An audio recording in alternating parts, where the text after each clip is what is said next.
Assalamualaikum warahmatullahi wabarakatuh. Kami dari kelompok 5 akan membahas mengenai waris. Perkenalkan, sebelumnya saya Sally akan membahas apa itu waris, dasar hukum waris, dan ahli waris menurut KUHP. Oke, lanjut langsung ke pembahasan. Apa itu waris? Waris berasal dari bahasa Arab yaitu amiras, yang artinya perpindahan sesuatu kepada orang atau kaum lain. Sehingga waris dapat diartikan sebagai perpindahannya hak dan kewajiban atas segala sesuatu, baik harta maupun tanggungan dari orang yang telah meninggal dunia kepada keluarga yang masih hidup. Bentuk warisan tersebut bisa bermacam-macam, antara lain pusaka, surat wasiat, dan harta. Biasanya dibuat ketika pemilik masih hidup lalu dibagikan ketika ia meninggal dunia. Kedua, dasar hukum waris. Dasar hukum waris yang berlaku di Indonesia ada 3. Yang pertama ada hukum waris adat. Hukum waris adat adalah hukum waris yang diyakini dan dijalankan oleh suku tertentu di Indonesia. Beberapa hukum waris adat aturannya tidak tertulis, namun sangat dipatuhi oleh masyarakat pada suku tertentu dalam suatu daerah, dan bila melanggarnya akan diberikan sanksi. Jenis hukum ini banyak dipengaruhi oleh hubungan kekerabatan serta struktur kemasyarakatannya. Yang kedua ada hukum waris Islam. Hukum ini hanya berlaku pada masyarakat yang memeluk agama Islam, di mana sistem pembagiannya menggunakan prinsip individual bilateral. Jadi dapat dikatakan ahli waris harus berasal dari garis keturunan ayah atau ibu. Yang ketiga ada hukum waris perdata. Hukum ini hukum yang paling umum di Indonesia, dan beberapa aturannya mirip dengan budaya barat. Warisan dapat diberikan kepada ahli waris yang terdapat surat wasiat atau keluarga yang memiliki hubungan keturunan seperti anak, orang tua, saudara, kakek, nenek, hingga saudara dari keturunan tersebut. Sistem atau prinsip yang digunakan dalam hukum waris ini menggunakan sistem individual. Artinya sistem individu ahli waris berhak mendapatkan harta warisan berdasarkan bagiannya masing-masing. Sedangkan bila menggunakan surat wasiat, maka orang yang berhak menjadi ahli waris hanya ditentukan dan tercatat dalam surat wasiat tersebut. Yang ketiga, ahli waris menurut KUHP. Ahli waris menurut KUHP digolongkan menjadi 4 golongan. Yang pertama ada golongan 1, terdiri dari keluarga kandung seperti anak-anak dan pasangan sah dari pewaris. Yang kedua, golongan 2, terdiri dari bapak ibu atau saudara kandung dari pewaris. Ahli waris ini bisa mendapatkan jika golongan 1 tidak ada. Lalu yang ketiga ada golongan 3, terdiri dari kakek dan nenek dari keluarga bapak atau ibu kandung pewaris. Mereka berhak mendapatkan harta waris ketika golongan 2 mengesampingkan atau tidak ada. Dan terakhir ada golongan 4, terdiri dari keluarga kandung dari orang tua waris seperti paman dan bibi. Ahli waris ini dapat diperoleh jika golongan 3 tidak ada atau mengabaikannya. Assalamualaikum warahmatullahi wabarakatuh. Saya Syifadana Putri yang selanjutnya akan membahas mengenai langkah mempersiapkan warisan. Langkah yang pertama yaitu kumpulkan informasi mengenai seluruh kekayaan dan aset yang Anda miliki. Jadi, mulai dari sekarang sebaiknya kita mulai mencatat aset-aset yang kita miliki seperti aset lancar, aset guna, ataupun aset investasi. Informasikan dan diskusikan kepada keluarga Anda seberapa banyak aset yang Anda miliki.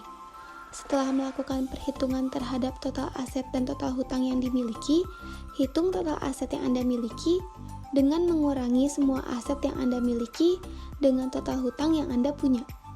Hasil dari pengurangan itulah total aset bersih yang Anda miliki. Langkah yang kedua yaitu, selain kekayaan dan aset, Anda juga harus memperhatikan semua informasi tentang ahli waris. Ahli waris adalah orang yang menerima harta warisan. Ahli waris biasanya adalah mereka yang mempunyai hubungan darah atau pasangan dari orang yang telah meninggal. Selain itu, dapat juga orang yang tidak mempunyai hubungan apapun menjadi ahli waris karena wasiat atau ditunjuk pewaris. Langkah selanjutnya yaitu Anda harus meninjau kembali asuransi yang Anda miliki. Hal itu untuk membuktikan apakah uang pertanggungannya sudah cukup mengcover seluruh aset dan hutang Anda ataukah belum. Langkah yang keempat yaitu, jika Anda memiliki rencana keuangan, maka harus disertakan rencana tersebut di dalam surat wasiat. Hal itu dilakukan agar ahli waris mendapatkan gambaran dan mengetahui tentang rencana keuangan yang Anda miliki. Langkah yang terakhir yaitu pikirkan biaya yang akan dikeluarkan ahli waris ketika menerima warisan dari Anda. Misalnya, berapa biaya pajak balik nama apabila meninggalkan aset berupa tanah atau properti. Pembahasan selanjutnya yaitu mengenai cara pembagian waris. Pembagian waris dibedakan menjadi dua, yaitu surat wasiat dan hibah. Surat wasiat adalah akta notarial yang dibuat dengan bantuan dan saran dari notaris yang isinya pernyataan-pernyataan seseorang tentang apa yang terjadi setelah ia meninggal, seperti biaya rumah sakit, biaya pemakaman, wali untuk anak-anaknya yang masih belum dewasa secara hukum, pembagian harta kekayaan, pelunasan hutang, dan hal-hal yang dapat ditarik kembali olehnya. Surat wasiat boleh diubah atau diperbarui setiap saat. Tentunya, Anda perlu diskusi terlebih dahulu dengan notaris. Yang kedua, ada hibah. Hibah adalah harta yang diberikan kepada pihak lain, kepada ahli waris ataupun bukan ahli waris dengan suatu nilai tertentu. Sifatnya tidak dapat ditarik kembali dan tanpa iming-iming tertentu. Hibah dapat dijalankan walaupun orang yang membuat hibah masih hidup. Hibah tidak dapat ditarik kembali karena ketika harga hibah diserahkan kepada penerima hibah, maka secara resmi hak kepemilikan dan kewajiban barang tersebut menjadi milik orang yang diberi hibah. Jadi, hal itu membuat hibah tidak dapat ditarik kembali.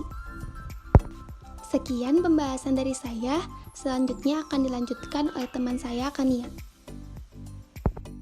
Selanjutnya adalah pembahasan mengenai perencanaan waris.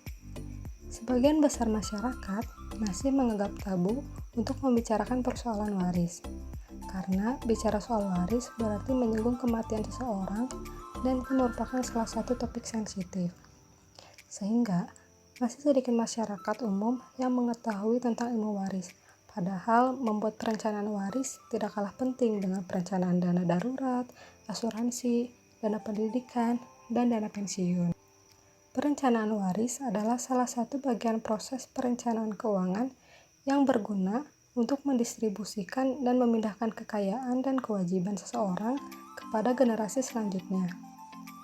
Menyiapkan perencanaan waris dibutuhkan banyak pertimbangan yang matang dan sesuai aturan yang berlaku, karena hal ini menyangkut kehidupan keluarga atau ahli waris di masa mendatang.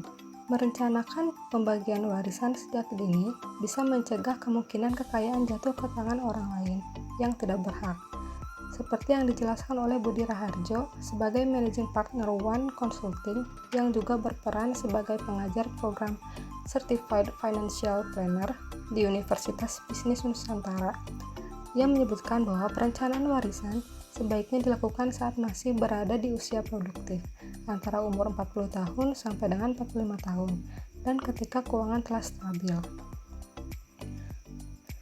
Melakukan perencanaan waris sejak dini juga penting dilakukan untuk menghindari konflik keluarga, meringankan beban keluarga yang ditinggalkan, dan menjamin hidup anggota keluarga yang menjadi tanggungan. Serta melakukan perencanaan waris bukan bermaksud untuk mendahului kehendak yang maha kuasa, tetapi justru sebagai antisipasi untuk mempersiapkan kondisi yang terjadi di luar kuasa dan kehendak kita. Lalu, bagaimana sih cara merencanakan waris yang baik? Nah, cara merencanakan waris secara umum yang dapat dilakukan adalah dengan yang pertama, menghitung nilai bersih kekayaan yang dimiliki. Nah, nilai bersih kekayaan dapat diketahui dengan menjumlah seluruh aset yang dimiliki, termasuk rekening bank, rekening investasi, barang milik pribadi, return dari asuransi jiwa, keuntungan bisnis, piutang, dan kepemilikan bangunan. Lalu, setelah semua aset itu dijumlahkan, semua aset tersebut dikurangi dengan jumlah kewajiban yang perlu dibayarkan, seperti utang, kartu kredit kendaraan, pinjaman pribadi, dan lain-lain. Nah, setelah mengetahui kekayaan bersih juga, besar pajak yang harus dibayarkan pun perlu dicari tahu oleh pewaris. Yang kedua adalah meninjau dan menggunakan jasa perencana waris. Dengan menggunakan jasa perencanaan waris, isi dari warisan dan pembagiannya akan sesuai dengan yang diinginkan. Pewaris dapat menentukan hukum waris yang akan ia gunakan, seperti hukum waris Islam, hukum waris adat, ataupun hukum waris perdata. Dan yang ketiga adalah meninjau dan memperbarui rencana waris. Rencana waris yang telah dibuat perlu ditinjau setiap setahun sekali. Pewaris juga perlu memperbaruinya setelah mengalami perubahan besar, seperti kelahiran, kematian, atau pernikahan. Bahkan ketika pewaris telah membeli beberapa aset. Selanjutnya, apa saja sih keuntungan yang didapat jika kita melakukan perencanaan waris? Nah, terdapat beberapa keuntungan apabila kita telah melakukan perencanaan waris. Di antaranya adalah yang pertama, dapat mencegah kemungkinan kekayaan yang dimiliki jatuh ke tangan orang lain yang tidak berhak. Nah, dengan adanya perencanaan waris yang dibuat, kekayaan yang dimiliki pewaris secara sah adalah milik ahli waris yang telah ditentukan oleh pewaris tersebut. Begitupun besaran kekayaan yang diwariskan. Beda halnya apabila warisan dalam suatu keluarga belum sempat direncanakan ketika pewaris masih ada. Pasalnya, jika sudah menyangkut persoalan harta, biasanya akan sensitif. Hubungan keluarga bisa menjadi renggang dan retak, apalagi jika kekayaan yang dimiliki pewaris jatuh ke tangan orang lain yang tidak berhak. Lalu, keuntungan yang kedua adalah dapat membantu menghindari konflik yang mungkin akan terjadi ketika pewaris sudah tiada. Salah satu upaya menghindari konflik tersebut adalah dengan melakukan perencanaan waris yang ditulis melalui surat wasiat. Surat wasiat merupakan sebuah pernyataan sah tertulis yang salah satunya berisi mengenai distribusi atau perpindahan harta yang berisikan aset dan kewajiban. Nah, pernyataan tersebut dibuat oleh penulis sebagai pewasiat untuk mencalonkan beberapa orang dalam mengurusi hartanya apabila pewasiat meninggal dunia.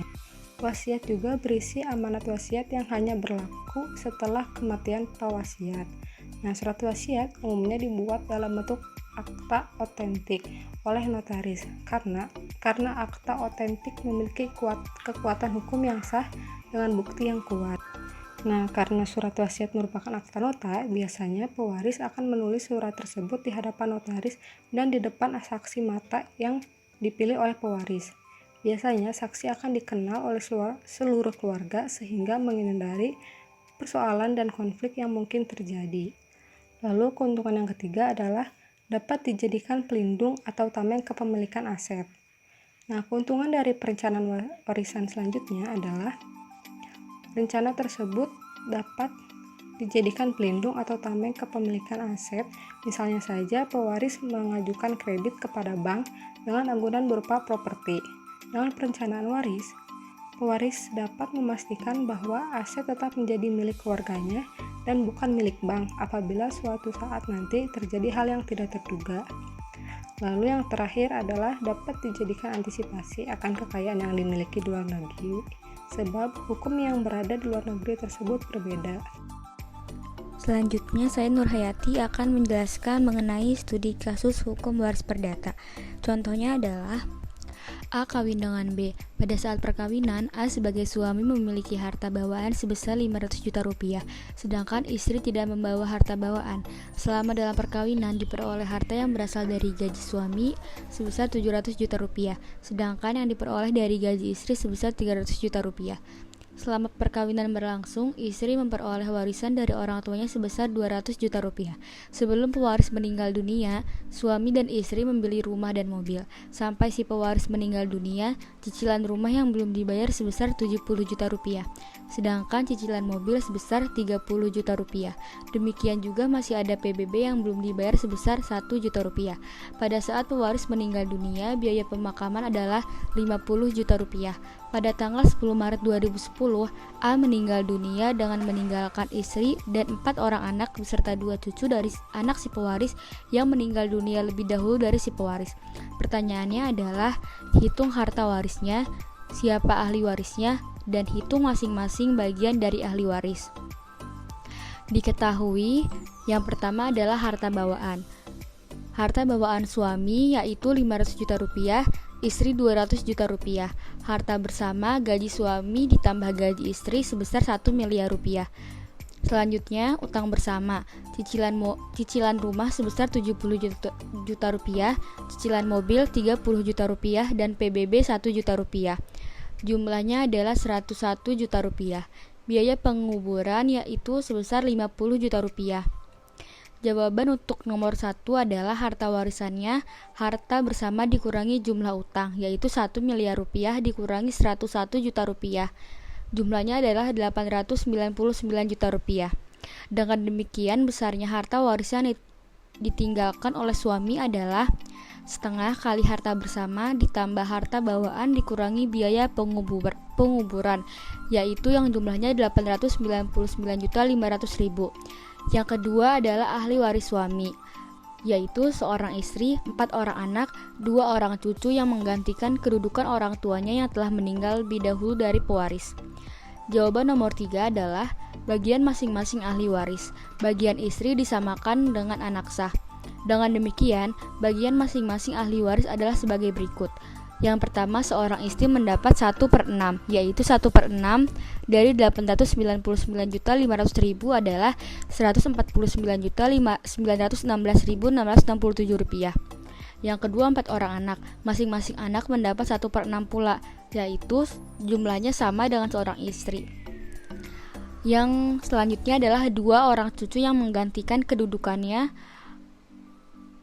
orang tua yang meninggal dunia terlebih dahulu. Masing-masing mendapatkan 1/12. Orang tua 2 orang cucu ini juga mendapatkan 1/6 dari 899.500.000, yaitu 149.916.667 rupiah. Sehingga 2 orang cucu mewaris secara pacang dan bagian masing-masing cucu adalah 1/12 dari 899.500.000 atau 1/2 dari 149.916.667 rupiah, yaitu 74.998.334 rupiah.